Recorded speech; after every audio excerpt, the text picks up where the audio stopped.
Yo, what's up guys? Welcome back to another video on the Gooners and Gloves Podcast channel. In today's video, it's going to be the 26th Gooners and Gloves Podcast, and I'm going to be giving you guys my thoughts and reactions to Arsenal's game versus Sporting Lisbon. I literally just finished watching it about 20 minutes ago, so this is going to be my first reactions, and oh my goodness, what a performance. That was absolutely sensational. Brilliant from Arsenal, ruthless, excellent defending, great attacking, just truly a complete all-round performance that I was just ecstatic with. By far the best performance of the season. I'm just going to go ahead and kind of break it down in this video. Firstly, I would like to just quickly apologize for the fact that I probably sound a bit ill right now. I am currently ill. It's actually the reason why I couldn't get a podcast up for the Nottingham Forest game a few days ago, but I was ecstatic with that game as well. A really good 3-0 win. However, I feel well enough to be able to give you guys this video. So yeah, really happy with the performance. So yeah, just please, I am sorry for my voice, please try and ignore it if you can hear it, but without further ado, let's get into this. So Arsenal 5, Sporting Lisbon 1, and I mean, just incredible, absolutely incredible, truly could not have asked for much more, just an excellent performance. So let's get straight into it. So of course the game started off very electric. Within the first 90 seconds, Gabriel Martinelli comes through with a goal.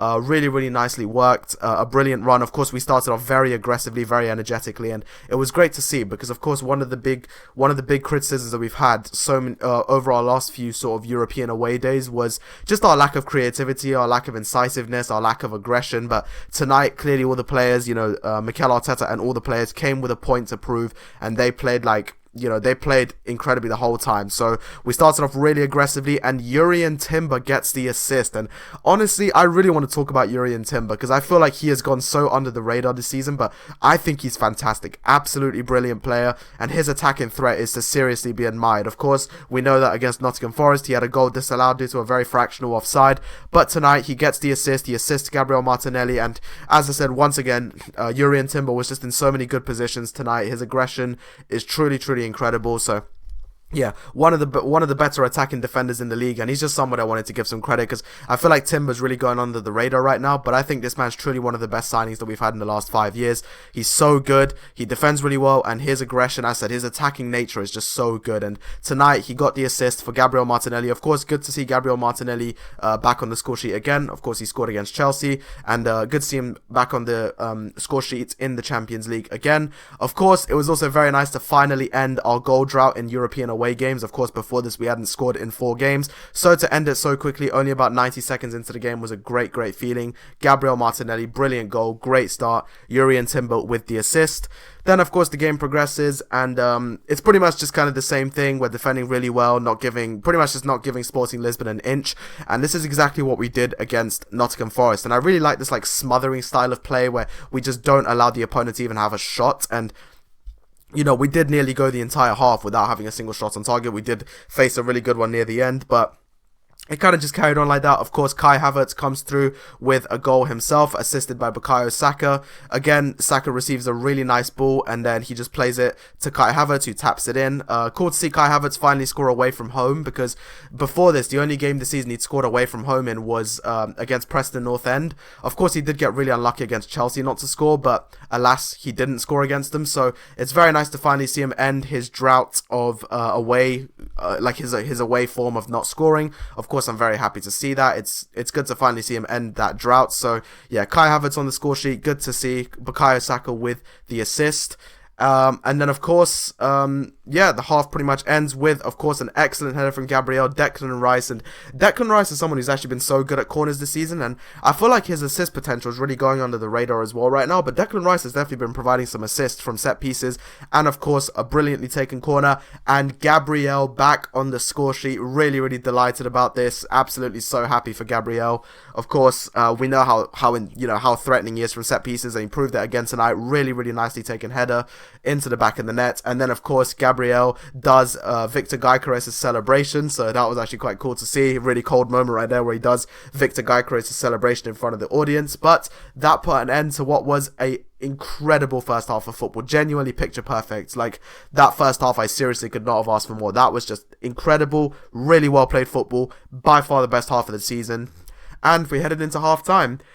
Now, of course, after we came back from halftime, it did get more tricky because just like we did to them in the first 90 seconds, Sporting scored against us in the first 90 seconds of the second half. Of course, Goncalo Inacio with a really nicely taken nicely taken header from a corner. So set pieces were what caused us to concede. And I'm not going to lie, as much as we're very good at set pieces, and of course we proved that tonight with the corner goal, I feel like we're actually not really like good at defending them, if you get what I mean. Like, we've been definitely conceding a lot of set piece goals recently, so I think that's something to definitely work on, is the set piece, in particular the corners. But I just feel like as much as we're very good at them, we're also not particularly great at defending them, and of course that did come to the forefront tonight as we did receive the goal from Goncalo Inacio, but no big deal. It was still only 3-1, and to be fair, Sporting did start to work their way back into the game after that with some really good chances that David Raya was able to save, but it wasn't anything too bad, and eventually we were able to get the fourth goal through a Bukayo Saka penalty,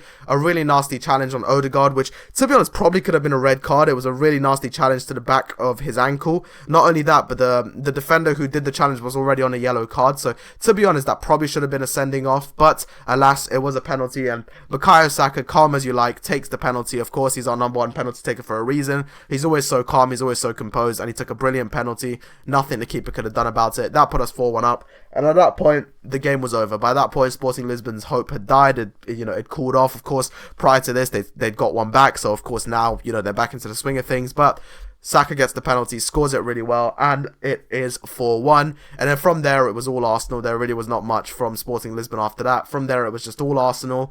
And then, of course, Leandro Trossard comes on, gets the final goal. Mikel Merino also came on, and Mikel Merino took a really nice shot at the goalkeeper, which the goalkeeper was able to save. And then Leandro Trossard taps it in, gets himself on the score sheet.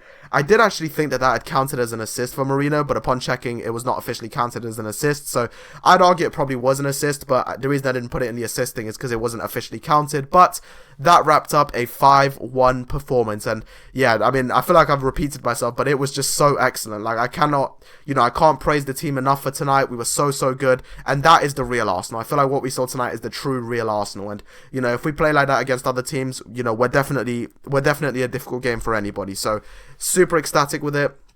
Of course, as I said, I wasn't able to make the shorts about the Nottingham Forest game, but I was really happy with that one as well. I thought that was a brilliant performance against what has been a very solid defence this season. Of course, Sporting Lisbon are certainly no joke. They haven't lost, prior to this, they hadn't lost a single game in the league or in the Champions League. They'd just been in insane form. Of course, Victor Gyökeres had been just scoring hat-trick after hat-trick after hat-trick. Of course, Sporting Lisbon did beat Manchester City 4-1, but an excellent performance, the best of the season, and yeah, we were brilliant. It's as simple as that. We were fantastic. I'm really proud of the team, and it feels so good to make a podcast where I'm talking about a really good performance. Of course, as I said, I did want to make one for Nottingham Forest after we were able to end our winless streak, but as I said, unfortunately, I was ill for that, so I do apologise. But we are back. Arsenal beat Sporting Lisbon 5-1, so this, of course, now leaves us in a good position on the Champions League table. In terms of the weekend, we've now got West Ham away on the weekend, so I think that should be a pretty good game. I think that we should be fine to hopefully get the 3 points in that one. Of course, West Ham themselves did beat Newcastle away in a very impressive 2-0 win, but hopefully we should be able to beat West Ham fairly comfortably, but we shall see. However, absolutely brilliant performance. Genuinely could not have asked for more. Massive respect to the whole team. We played really well. Martinelli, Havertz, Gabriel, Saka and Trossard get on the score sheet. Timber, Saka and Rice with the assists. As I said, Jurrien Timber, he's been so attacking recently, and tonight his attacking threat came through with a great assist. So yeah, Jurrien Timber is fantastic, really fantastic player, and I definitely wanted to give him some credit tonight because, as I said, I do think that he's probably been our most underrated player, and honestly he deserves so much credit because he's fantastic and someone that is a real privilege to have in the team. But that's going to do it for me in terms of my analysis of the game. I've said it multiple times, and I will say it again. Fantastic performance. Really couldn't have asked for more, and I'm absolutely delighted with the players. Brilliant performance, and hopefully we can just keep building now. I feel like now we've finally dusted off those cobwebs. Of course, we've got a lot of our squad back, and someone I haven't even mentioned yet is Martin Odegaard. He's fully back now. This was his first Champions League start of the season because, of course, he'd been out for so long, and Odegaard was again excellent tonight. I was really happy with the way he played. Of course, he played very well against Nottingham Forest, really well against Chelsea. So, yeah, really happy to have our captain back. I feel like, yeah, I don't know why it's taking me so long to mention him, but yeah, delighted to have our captain back, and I think he's really helping us. The team just looks so much more confident with him in there. And as I said, from both the attacking front and the defensive front, we were fantastic, and I'm very delighted with the team. David Raya, of course, had a really good game. He didn't really have to do much at first, but then he did let in one goal, which was just a corner, but aside from that, he made some very good saves tonight, and of course, it's very good to have him in the team. But yeah, fantastic performance, really, really good. Hopefully we can keep building on this now. Just going to quickly check what point we are at the table right now. I probably should have done this before the podcast, but let me just very quickly check where we're up to in terms of the Champions League table. So let me just quickly look at it. So currently we are 7th. So we're currently 7th in the Champions League table. Of course, that is subject to the games tomorrow as well. And by the way, please let me know if you guys are going to be watching any of the games tomorrow. Me personally, I'm going to watch Liverpool, Real Madrid. Really looking forward to that one. I think that's going to be an incredible game. So please let me know. But yeah, right now we sit 7th in the Champions League table. Of course, very, very good stuff, especially because we had lost our previous game. 3 wins, 1 draw, 1 loss, 8 goals scored, only 2 conceded. So very good stuff there. And yeah, but without further ado, thank you guys so much for watching. Really, really happy with the performance. Please let me know what you thought of it down below, who you thought really shined tonight, and how we can keep building from on this. But yeah, moving forward, we've got, of course, West Ham away in the Premier League, so all focus is on that now. Of course, we have to keep winning. Liverpool and Man City are going to face off each other on Sunday, so of course, this is a very, very important game that we should be we have to be winning, and realistically should be winning. I don't think that we should be having too much problems. But yeah, thank you guys so much for watching. I really appreciate it. Please let me know down below what you thought of the performance and who you thought the man of the match was. Please let me know if you're going to be watching any of the games tomorrow. As I said, I'll be watching Liverpool, Real Madrid, but please let me know if you guys are going to be watching a different one. And yeah, thank you guys so much for watching. Have a great day. Brilliant performance by Arsenal. Hopefully we can keep this up going forward. And yeah, thank you guys for watching. Have a great day. Like, subscribe, turn on all notifications for more podcasts regularly. And yeah, I'll see you guys with another podcast soon. Bye bye.